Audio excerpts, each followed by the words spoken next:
Dari Pantai Seri, bersama saya Pendeta Sopakua, kembali lagi kita ada bersama-sama dalam 100 hari berdoa di hari yang ke-19. Sebelum kita akan mendengarkan firman Tuhan di saat ini, saya undang kita semua untuk tunduk kepala dan kita berdoa. Mari kita berdoa. Bapa di surga, di saat ini Tuhan, kami boleh dikumpulkan Tuhan lagi di hari yang ke-19 dalam 100 hari berdoa. Terima kasih Tuhan telah jaga kami sampai di saat ini. Kami semua dalam keadaan sehat dan kami siap untuk kembali merenungkan sabda-Mu. Kuasa-Mu yang Engkau janjikan kiranya hadir bersama-sama dengan kami di sepanjang ibadah saat ini. Dalam nama anak-Mu Yesus Kristus Tuhan dan Juru Selamat kami. Amin. Judul renungan kita di saat ini adalah memandang kepada Yesus. Memandang kepada Yesus.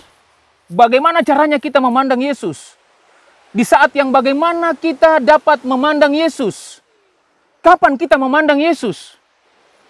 Bisakah kita memandang Yesus? Mazmur pasal 5 ayat 4 yang menjadi ayat renungan kita di saat ini akan menjawab pertanyaan-pertanyaan kita yang baru saja kita tanyakan bersama.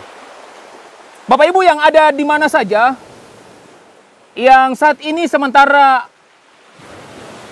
menikmati berkat Tuhan lewat renungan singkat 100 hari berdoa, saya ajak untuk kita semua buka Alkitab kita di dalam buku Mazmur pasal 5. Buku Mazmur pasal 5 ayat 4. Mari kita baca bersama-sama. Tuhan, pada waktu pagi Engkau mendengar seruanku. Pada waktu pagi aku mengatur persembahan bagimu. Dan aku menunggu-nunggu.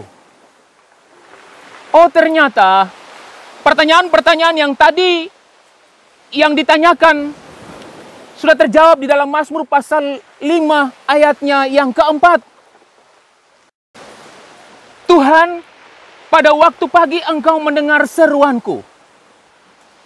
Ternyata di waktu pagi Allah kita, Tuhan kita mendengar seruan kita. Dalam situasi dan kondisi apa kita saat itu? Di waktu pagi. Di saat kita baru bangun pagi. Sebelum kita melakukan aktivitas kita. Kita memanggil Tuhan. Kita berseru kepada Tuhan. Tuhan, pada waktu pagi Engkau mendengar seruanku. Kemudian, pada waktu pagi aku mengatur persembahan bagimu. Pertanyaan lain akan timbul untuk kita semua di saat ini. Apakah hal pertama yang kita akan lakukan setiap pagi ketika kita bangun pagi? Apakah Anda melihat berita atau ponsel atau media sosial Anda? Apakah saat kita bangun, kita langsung memikirkan semua masalah-masalah kita? Atau, apakah ketika kita bangun pagi, kita langsung memandang kepada Yesus? Ini pertanyaan, mungkin pertanyaan sederhana, tetapi pertanyaan ini sulit untuk kita jawab.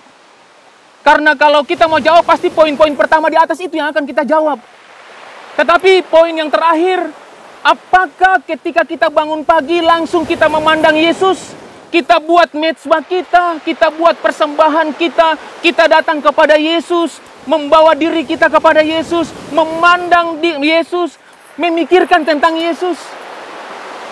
Oh tidak, setan bekerja keras agar supaya semua umat-umat Tuhan disibukkan dengan setiap aktivitas ketika kita membuka mata kita di pagi hari. Sebenarnya ada pelajaran berharga, makna teologi ketika Tuhan menciptakan Adam.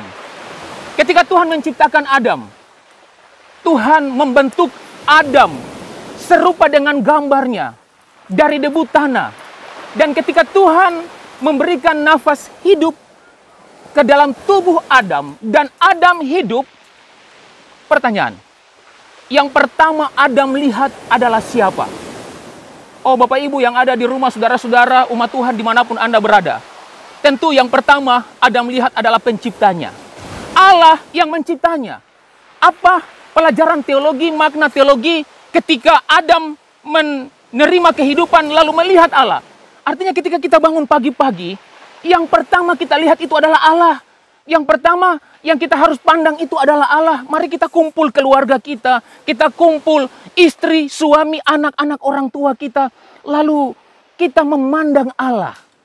Ketika kita membuka lembaran-lembaran firman Tuhan, ketika kita menaikkan pujian kepada Tuhan, ketika kita menyampaikan pergumulan kita kepada Tuhan, di saat itulah kita sementara membuat mezbah, persembahan yang kita persembahkan buat Tuhan.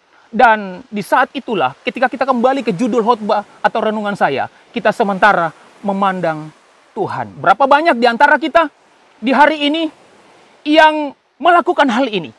Bangun pagi-pagi langsung memandang Tuhan, berpikir ke arah Tuhan. Kolose pasal 3 ayat 2. Pikirkanlah perkara yang di atas, bukan perkara yang di bawah. Mari kita berpikir tentang Tuhan, bukan berpikir tentang masalah-masalah yang ada di atas dunia ini yang hanya bersifat sementara. Tuhan akan memberkati kita semua lewat pekabaran yang singkat di saat ini. Mari kita rubah paradigma hidup kita.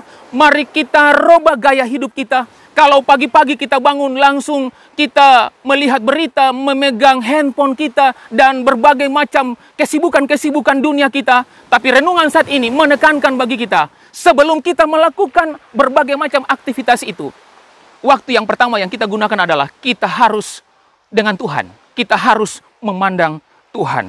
Pekabaran firman Tuhan di saat ini dalam Testimonis volume 5 halaman 578.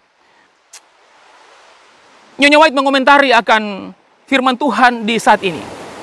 Arahkan seluruh kekuatanmu untuk memandang ke atas, bukan melihat ke bawah, kepada kesulitan-kesulitanmu. Maka engkau tidak akan lemah di sepanjang jalan. Engkau akan segera melihat Yesus di balik awan, mengulurkan tangannya untuk menolongmu. Dan engkau perlu lakukan hanyalah menyerahkan tanganmu kepadanya dengan iman yang sederhana dan membiarkannya yang menuntunmu. Di saat engkau percaya melalui iman di dalam Yesus, engkau akan menjadi berpengharapan. Terang yang bercahaya dari salib Golgota akan menyatakan kepadamu bagaimana Tuhan memandang jiwa. Dan dengan menghargai Tuhan yang telah melihat engkau, maka engkau akan berusaha untuk memancarkan terang dunia. Suatu nama yang menjadi mulia di antara manusia, bagaikan ditulis di atas pasir. Tetapi suatu karakter yang tidak bercela akan bertahan sampai kekekalan. Tuhan memberkati kita dengan nasihat firman Tuhan di saat ini adalah doa dan harapan saya. Mari kita tunduk kepala dan kita berdoa. Bapa di surga, terima kasih untuk pekabaran-Mu di saat ini. Kami dikuatkan Tuhan, kami disegarkan, kami disiram dengan pekabaran-Mu di saat ini. Ajarkan kami untuk bagaimana memandang Engkau, memikirkan tentang Engkau, berpikir perkara yang di atas, gantinya perkara yang ada di bawah.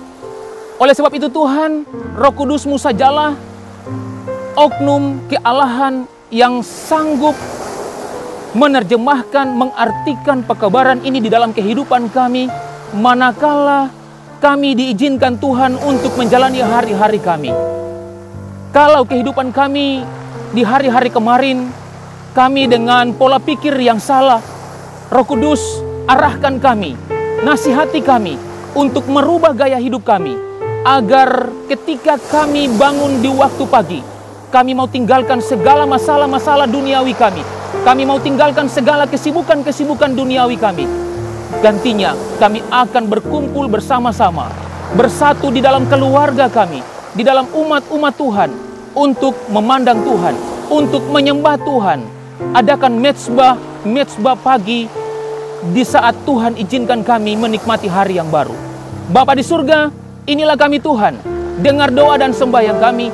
Ampunkan kami semua dari segala kekurangan dan kelemahan kami. Di dalam nama anak-Mu Yesus Kristus, Tuhan dan Juru Selamat kami. Amin. Salam sejahtera, shalom, Tuhan memberkati.